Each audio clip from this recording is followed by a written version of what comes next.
Halo guys, piye kabare? Sehat toh? Gak sehat masa gendeng? Balik lagi nih sama Tejo. Di video kali ini Tejo akan membahas tentang sejarah PT Freeport Indonesia dan asal-usul mengapa perusahaan tambang ini bisa sampai di tangan Amerika Serikat. Kita bahas yuk.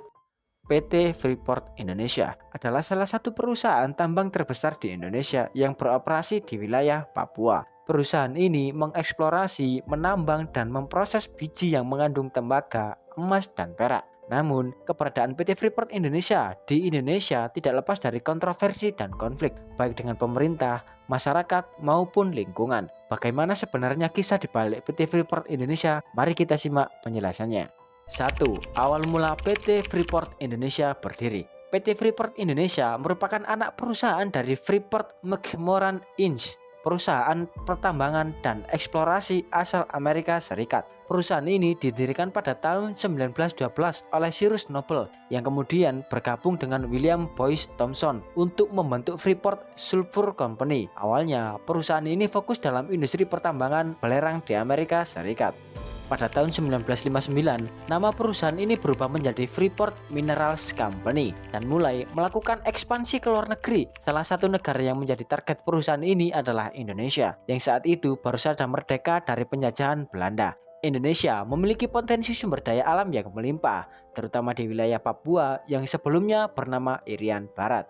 Pada tahun 1960, seorang geolog Belanda bernama Jean-Jacques Dozy menemukan adanya gunung biji di Papua yang disebut dengan Esberg atau Gunung Tembaga. Dozy menulis laporan tentang penemuannya dan mengirimkannya ke Belanda, tetapi laporan itu tidak mendapat perhatian yang serius. Laporan itu kemudian ditemukan oleh Forbes Wilson, seorang direktur Freeport yang tertarik untuk mengeksplorasi gunung biji tersebut.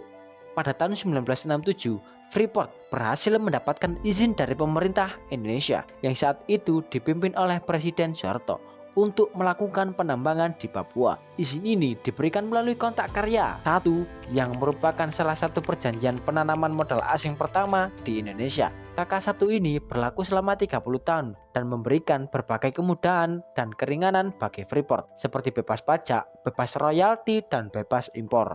2. Perkembangan dan permasalahan PT Freeport Indonesia. Sejak mendapatkan izin penambangan, Freeport mulai melakukan eksplorasi dan produksi di Papua. Pada tahun 1972, Freeport mulai mengekspor konsentrat yang mengandung tembaga, emas, dan perak ke berbagai negara. Pada tahun 1988, Freeport menemukan cadangan baru yang lebih besar dan lebih kaya dari pegunungan Gasper yang berjarak sekitar 3 km dari pegunungan Expert. Cadangan ini menjadi salah satu cadangan tembaga dan emas terbesar di dunia.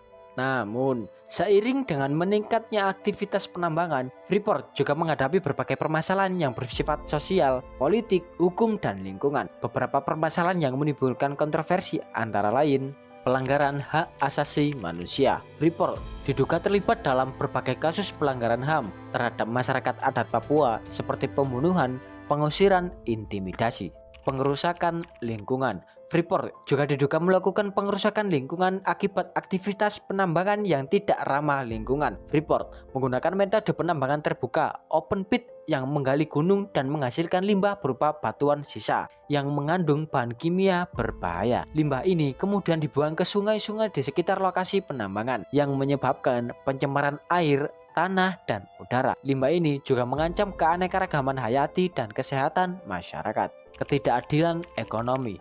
Freeport juga dianggap tidak adil dalam membagi keuntungan yang diperoleh dari penambangan di Papua. Freeport mendapatkan porsi yang sangat besar dari hasil penjualan konsentrat, sedangkan pemerintah Indonesia hanya mendapatkan porsi yang kecil berupa pajak, royalti, dan dividen. Selain itu, Freeport juga tidak memberikan kontribusi yang signifikan bagi pembangunan dan kesejahteraan masyarakat Papua yang masih mengalami kemiskinan, ketertinggalan, dan ketidakberdayaan.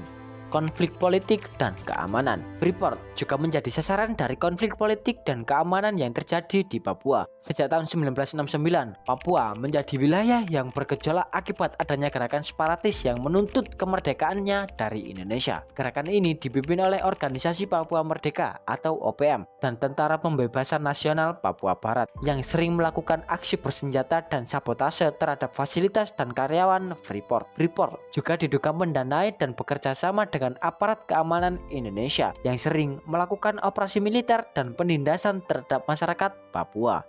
3. Perubahan status dan masa depan PT Freeport Indonesia. Seiring dengan berjalannya waktu, pemerintah Indonesia mulai menuntut perubahan status dan perbaikan kondisi dari PT Freeport Indonesia. Pada tahun 1991, pemerintah Indonesia dan Freeport menandatangani KK2 yang memperpanjang masa berlaku KK1 hingga tahun 2021 dan memberikan porsi saham sebesar 9,36% kepada pemerintah Indonesia. Pada tahun 2017, pemerintah Indonesia dan Freeport menandatangani KK3 yang mengubah bentuk perizinan dari KK menjadi izin usaha pertambangan khusus dan memberikan porsi saham sebesar 51% kepada pemerintah Indonesia. Pada tahun 2018, pemerintah Indonesia melalui PT Inalum resmi mengambil alih mayoritas saham PT Freeport Indonesia dari Freeport McMoran Inc. dengan harga sekitar 3,85 miliar dolar Amerika Serikat. Dengan perubahan status ini, diharapkan PT Freeport Indonesia bisa lebih bertanggung jawab dan transparan dalam menjalankan aktivitas penambangan di Papua. Selain itu, diharapkan juga PT Freeport Indonesia memberikan manfaat yang lebih besar dan merata bagi pemerintah, masyarakat, dan lingkungan di Papua. Namun, tantangan dan hambatan yang dihadapi PT Freeport Indonesia masih banyak, seperti masalah regulasi, infrastruktur, sumber daya manusia, teknologi, dan keamanan. Oleh karena itu, diperlukan kerjasama dan komitmen yang kuat dari semua pihak yang terkait untuk mencapai tujuan bersama. Demikianlah video saya kali ini tentang sejarah PT Freeport Indonesia dan asal-usul mengapa perusahaan tambang ini bisa sampai di tangan Amerika Serikat. Semoga video ini bermanfaat dan memberikan informasi yang berguna bagi kalian semua. Saya pamit undur diri, sampai bertemu di video selanjutnya. Adios.